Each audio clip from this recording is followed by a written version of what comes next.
$1,500 off.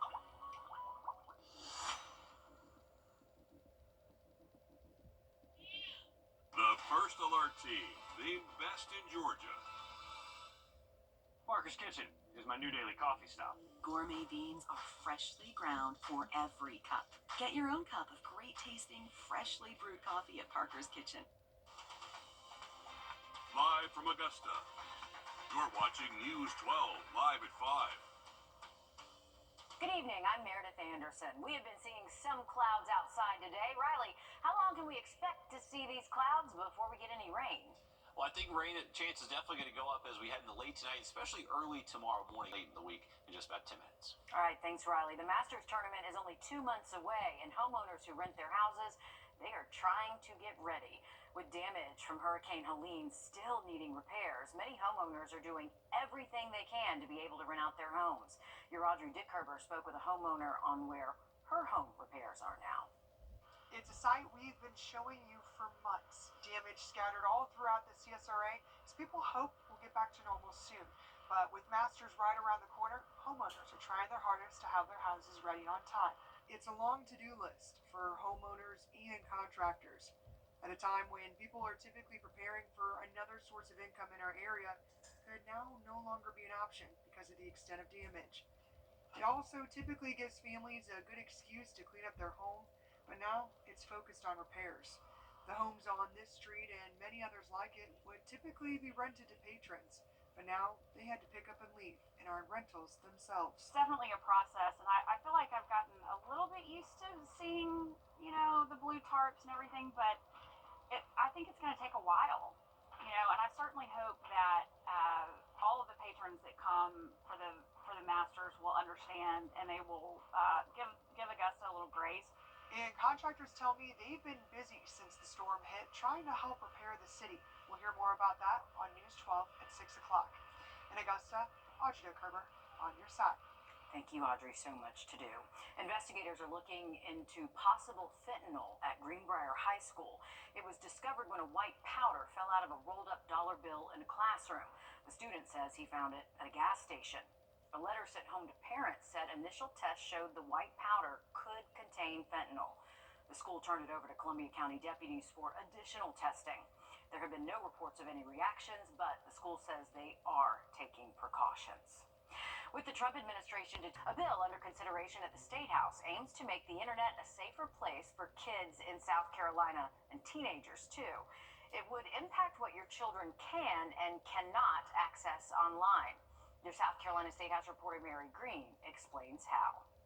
Some lawmakers say enacting protections for children online is among the most important actions they can take here at the State House this year. Members of the House of Representatives are now taking a closer look at legislation designed to do this. One bill advancing in the House targets social media, banning minors from having social media accounts without parental permission, prohibiting adults from messaging minors on social media unless they're already connected, and expanding parental controls over their minors' accounts. The second bill would take a more upstream approach, requiring smartphones and tablets sold for minors' use automatically come with certain default settings and filters. These would prevent them from downloading and accessing apps and materials considered harmful to minors, particularly if they contain sexually explicit content, and blocking them from uninstalling the filter without an adult's permission. The bill's lead sponsor compares it to other restrictions the government already enforces. If I want to bring my child to a rated R movie, I'm able to purchase a ticket for him. However, if my child tries to go in there, he is automatically rejected from coming in if he cannot prove that he's 18. But that second bill has been met with resistance from outside tech groups. They argue these features are already available to parents whose job it is to regulate what their kids can and cannot access, not the government's. We believe that a state-mandated default filter overrides these existing solutions and reduces flexibility for families who have already taken steps to protect their children online. And the House did pass a social media age verification bill for minors last year, but it never advanced in the Senate. Reporting from the State House, I'm Mary Green. A number of other states have introduced or passed restrictions on minors' access to social media, a push that's also been made at the federal level.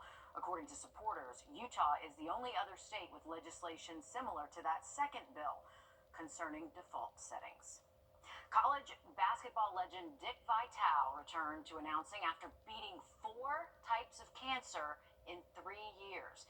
He couldn't speak for 8 months because of vocal cord cancer, but now he says he could not wait to be back. I just think I can't believe I'm sitting in front of you guys talking about basketball. That's what I want to do. I need it because it's the greatest medicine in the world. I can't tell you the high and excitement to sit there, meet the fans again, to be out there is my championship. Vitale says he'll undergo another scan when the season is over, and regardless of the result, he says he'll keep fighting for himself and for others. A bill focused on South Carolina's classrooms is creating a lot of conversations. We'll look at what you need to know as it works its way through the State House coming up. And we are bringing back rain chances most days this week. Tomorrow, the chance for some light showers, more rain activity Wednesday, but then potentially some storms Thursday. Lots to talk about in the forecast next. Time and Temp, brought to you by your First Alert weather team. Another system moves in and possibly more storms by Sunday. Yikes. Okay, thanks for that, Riley. Plans for a new state law call for cameras in South Carolina schools. Now, the plan is so that perhaps they would be able to catch teachers teaching their students, so parents would have a better idea of what they are being learned, what they are learning in the classroom. Here's a look at why that could be a barrier for teachers. Heated discussions over a proposed bill that would record all activity in K-12 classrooms across South Carolina. But we already have cameras in hallways. We already have cameras at the outside of school buildings for safety. That's the rationale. We're trying to keep children safe. This is not about trying to keep children safe.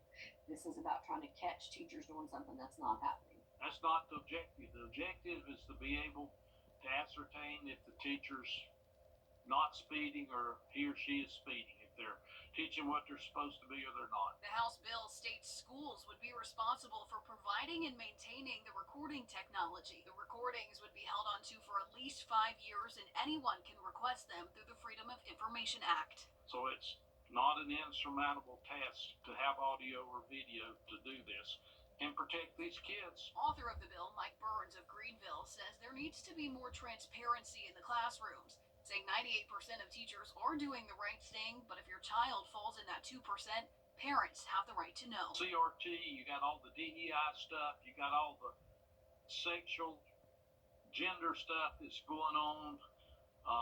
We had a big fight on the floor of the South Carolina House last year about whether a teacher should report to the parent if somebody is trying to trans your child and the school's aware of it, whether it should be reported back to the parent or not.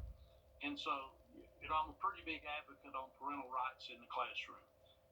And, what's going on in the school, and this is a tool to help do that. Burns says he's aware not everyone agrees with this move. Sherry East with the South Carolina Education Association is one of them, saying if this goes forward, it will drive teachers out of the classroom. When did teachers become the devil, that we're the cause of all the problems that they see in the world? So, yeah, it doesn't have a good feeling to it. Teachers need to be respected. We need to be treated as professionals, and having a camera on you is not the way to do that. East says this is also a privacy issue for students, opening the door for anyone to have access to watching children. The bill does state that parents and guardians have to give consent for their child to be recorded. The schools are responsible for redacting and blurring the children's faces from the recordings who are not approved. South Carolina lawmakers just began a 2-year session in January, so it could take a while for the bill to have a hearing, but we'll keep you posted. Coming up, evidence major airports across the country are sinking. What that means for planes, pilots, and passengers.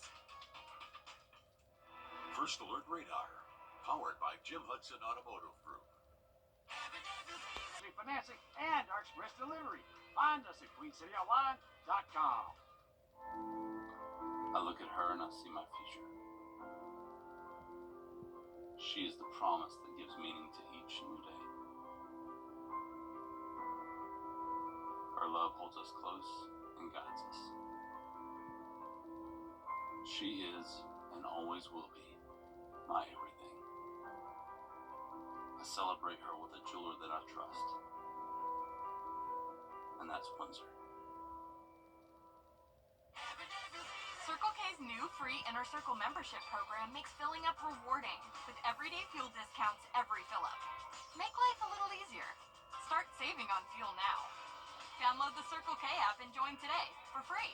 A dozen major airports around the country are sinking, costing millions of dollars to address. National investigative reporter Stephen Stock shows us this descending can also cost travelers in delayed and canceled flights. Plus, it raises questions of airplane safety and wear and tear. Flying in or out of major airports on the east or west coast, you've likely already seen evidence of the problem and didn't even realize it. Water on or beside runways or taxiways, even on sunny days. Large puddles in front of active gates. Cracks and broken pavement. Different levels of concrete where the ground underneath is moving. So those are runways. Dr. Manucher Sherzai and his team analyzed and color-coded precise satellite data that measures this ground movement. So the red is not going good. down. Going It's down. bad. By analyzing 30 years worth of that satellite data, Sherzai's Earth Observation and Innovation Lab team at Virginia Tech found that more than a dozen major airports around the country are sinking. For example, this is San Francisco, right? And look at all the red there. We see majority of these airports experiencing downward motion or differential motion. The technical name for this sinking? It's called subsidence. Which has implication for the safety of the runways and maintenance cost. Take a look at some of the satellite radar readings. The airports with the most significant issues: San Francisco, Tampa, Seattle, Portland, New York's John F. Kennedy, and Washington's Reagan National Airports. What are the implications for these airports sinking? It means quite a bit of maintenance cost. We looked through 15 years of NTSB investigation reports and found at least 8 instances across 5 states, mostly involving small aircraft, where potholes or sinkholes were blamed for causing accidents on runways. Ground subsidence and movement so impact safety and future planning that Sherzai and his team have actually briefed the Department of Defense on the issue. There are limits to how uneven concrete can be.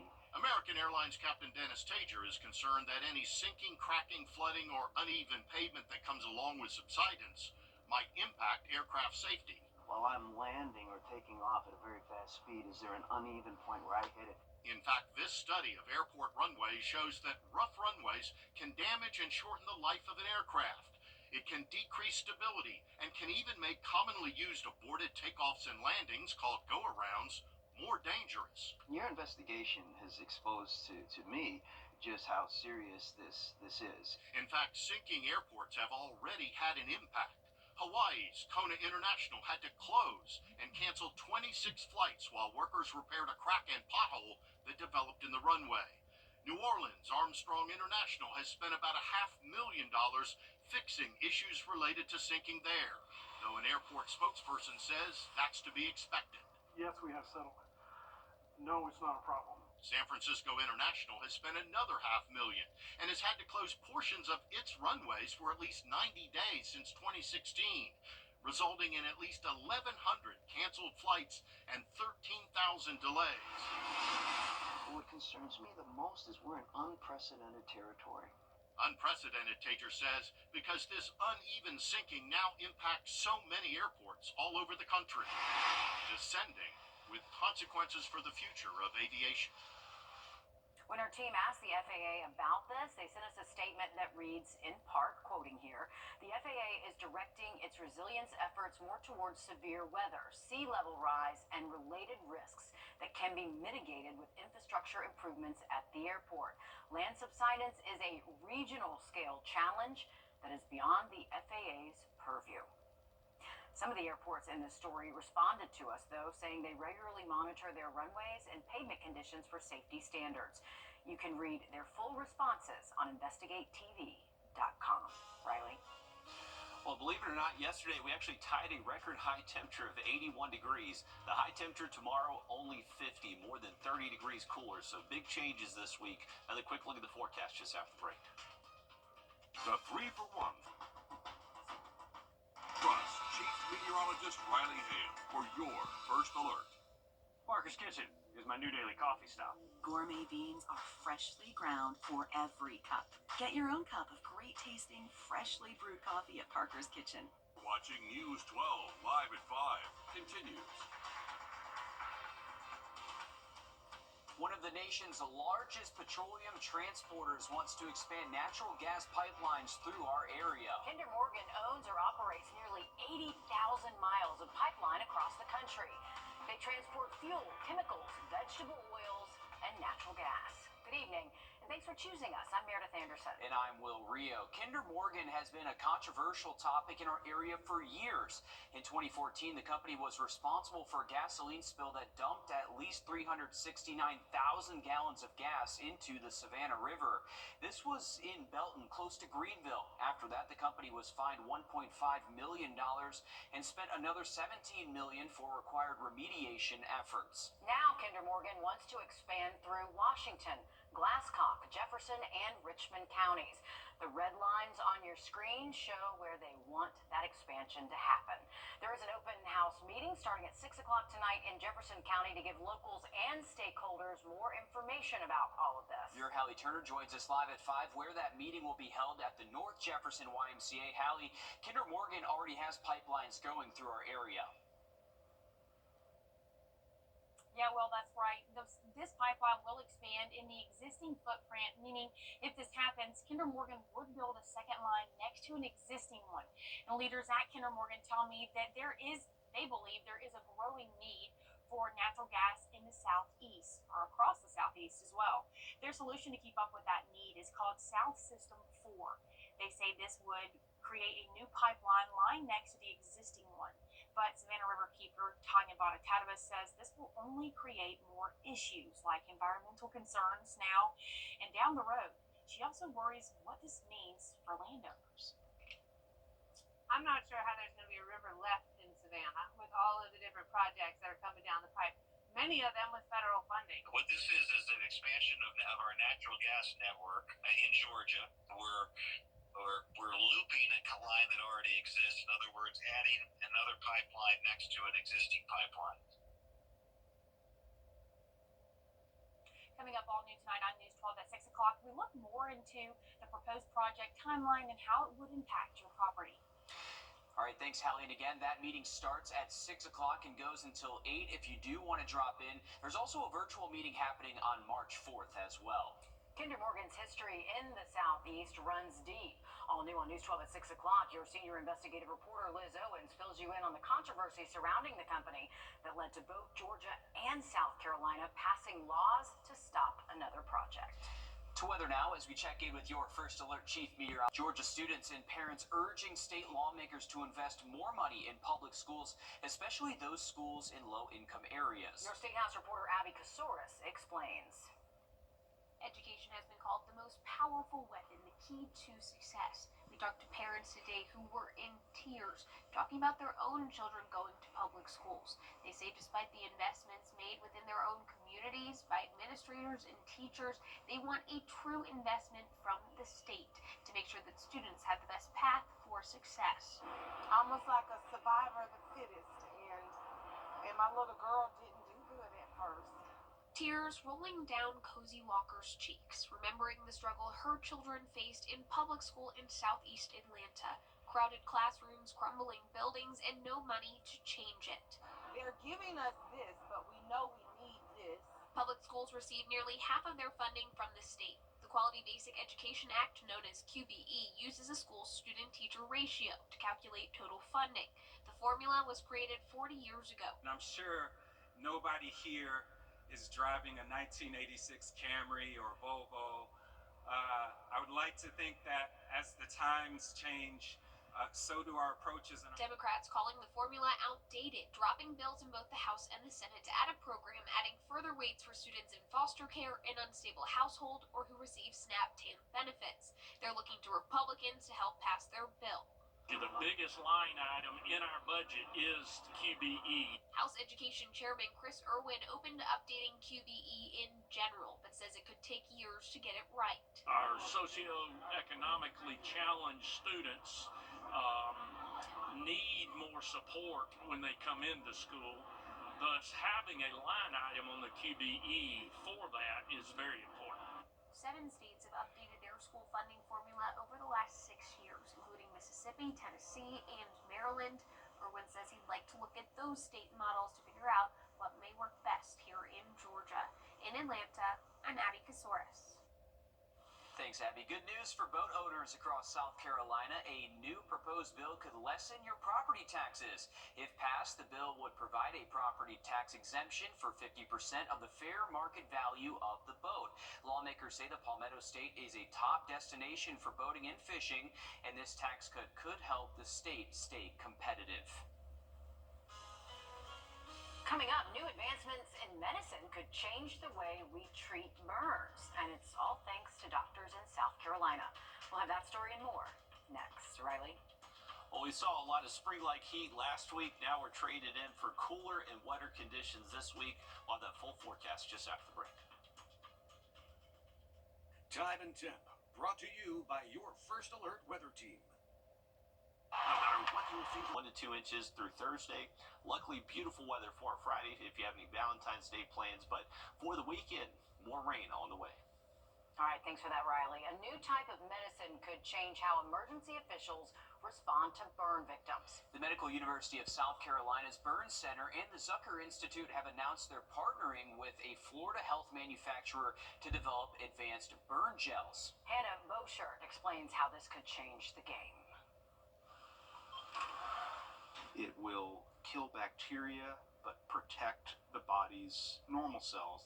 MUSC Chief of Burn Surgery Stephen Kahn says advanced novel molecules synthesized at MUSC are combined with silver chitosan that's made by Chitosan Health to make this new gel. Part about a burn injury is that it hurts, so it's important to put something on the wound with soothing properties that doesn't cause any more pain. It will be applied over the entire burn surface, which creates a barrier to protect the affected area from further damage due to debris or infection.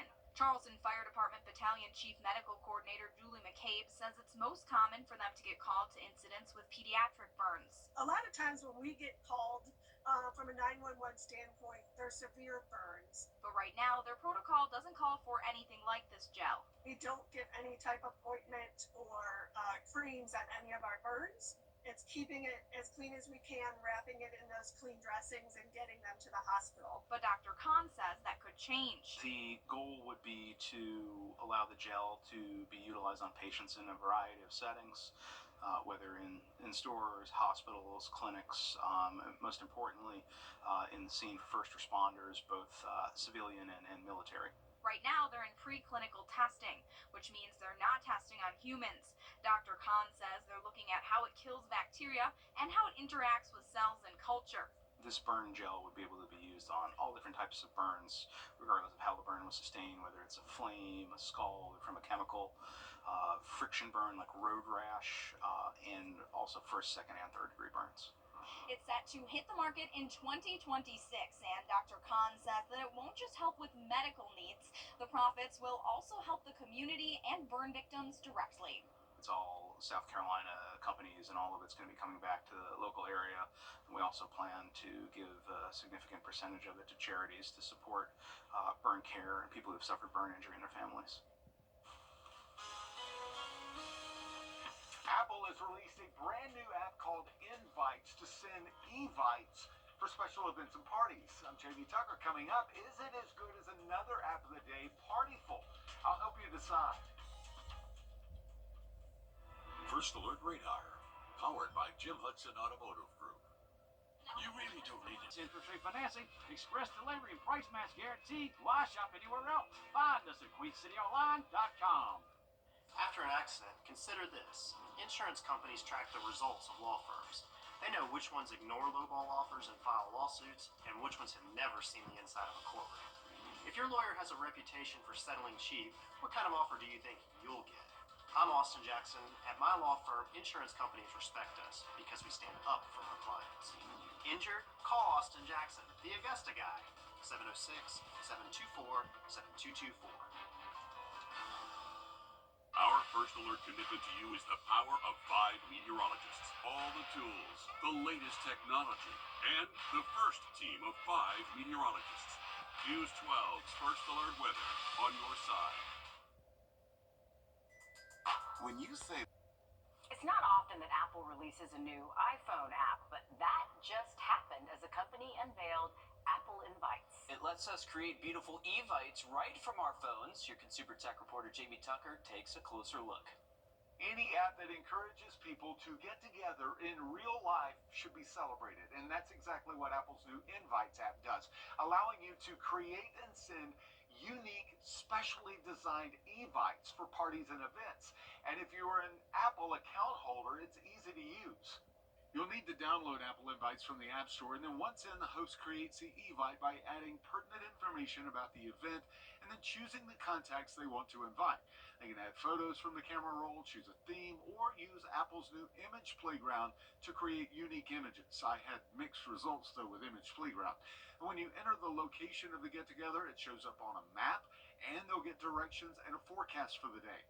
Now, you will need to send the invitations by email or text, and I found this needs to be done one at a time. I didn't see an option to send them all at once. Apple Invites is a fine app, but it pales in comparison to another app of the day, Partyful. This powerful Evite app allows invited guests to weigh in on the date and time before you send out the official invitations to everyone. When I received this Partyful invitation, I could see every response, which builds anticipation knowing other people are excited about the event. So if you need just one Evites app on your phone, I suggest Partyful. But if you're an Apple user who only wants Apple products, Apple Invites is a fine app. I'm Jamie Tucker, and Apple Invites is the app of the day. All right, we're one step closer to the end of the high school basketball season. Over in the GHSA, region tournament play-in games begin tonight. Right, those who finished at the top end of the region leaderboard get some time off as they wait and see who they'll face. Teams like Cross Creek, Alyssa. Yeah, well, Cross Creek played 16 region games this year. That's 6 more than last year, with adding 3 more teams to 3A Region 4. More games usually means more opportunity to lose, but they didn't drop one in region play. It's the second time in 3 seasons that the Backs have gone undefeated in region play. And it's the first time since the 2021-22 season that they've had 24 wins on the books. That's the same year that they went on to win state, if you remember that. Now entering this year's region tournament, they're focused on keeping that winning mentality a priority at Cross Creek. We just try to get better every day, especially when people see our record. They will automatically try to, add a loss to our record. It doesn't matter who starts the game. It really matters who's finished. But also, he says a lot in practice about consistency, because that consistency leads to winning more games, blowout, getting college offers, and just playing bigger D1 basketball. Well, Tiger Woods is out of the Genesis Invitational. The 15-time major champion says he is not ready to return to golf following the death of his mother. Woods is host of the Genesis Invitational. His withdrawal postpones his anticipated PGA Tour start. He has not played a tour event since last year's Open Championship. We'll be right back after this. Stay with us. It breaks for less. You can't handle the roof. The Super Bowl might be over, but these Super Bowl babies are still stealing the show. Are you kidding me? How cute are they? These little ones are from Catawba Valley Health System's Level 3 Oh my goodness. NICU. And Look of at course, that. they wanted to have a little bit of Super Bowl. Oh my God, not the two. Okay, this is ridiculously cute. In the wig, too. Look at But that's that. Taylor's, Oh, Taylor's boyfriend. Goodness, classic. Oh, the referee. These are so cute. Creative, too. Yeah, I like them. well done, guys. Very well done on the costumes. I think the babies take the show 100%. You can't beat any more cuteness than that. But it was a good game, and I'm sure there was a lot of happy Eagle fans. Unfortunately, not too happy of Chiefs fans, but they won the last 3 out of the last 5, I think. Yeah, So, they're fine. yeah, They've won I too think many they're Super okay. Bowls already, apparently. Yeah, for sure. But hey, we got cloudy conditions if you're heading out this evening. Temps are cooling off. Right now we're at 53. We'll likely stay in the 50s over the next several hours if you're heading out. And generally just cloudy skies right now. We're not expecting any rain rain to show up till we most likely get to tomorrow morning. Here's our current temps: 53 Augusta, 54 over in Aiken. Still some warmer spots like Louisville, Wrightsville, Swainsboro. Those locations are still in the 60s, but everybody will gradually fall into the 40s as we get into much later tonight. Here's our evening planner into late tonight. You can see by around as we get closer to daybreak tomorrow morning, those temperatures will gradually work their way into the mid 40s. Cloudy conditions right now, but as we head into tomorrow morning, we are expecting those clouds to give way to some showers. Now, they should stay on the lighter side, but definitely enough where you want to have the rain gear close by. We'll continue that opportunity for some rain again Wednesday, and then possibly a storm by Thursday. All right, thanks, Riley. Stick with us. We'll have more news, weather, and sports coming up after a short break on News 12 at 6 o'clock. It's the coldest time of year in the CSRA. To stay up to date on anything winter weather to severe weather, download our First Alert weather app to get the most accurate forecast in our area. Life's busy. Off is not an option. You need to be on. On time, on the go, on the call, or just ready to play on. Life's waiting. Power on with Batteries Plus. Visit one of over 700 locations today.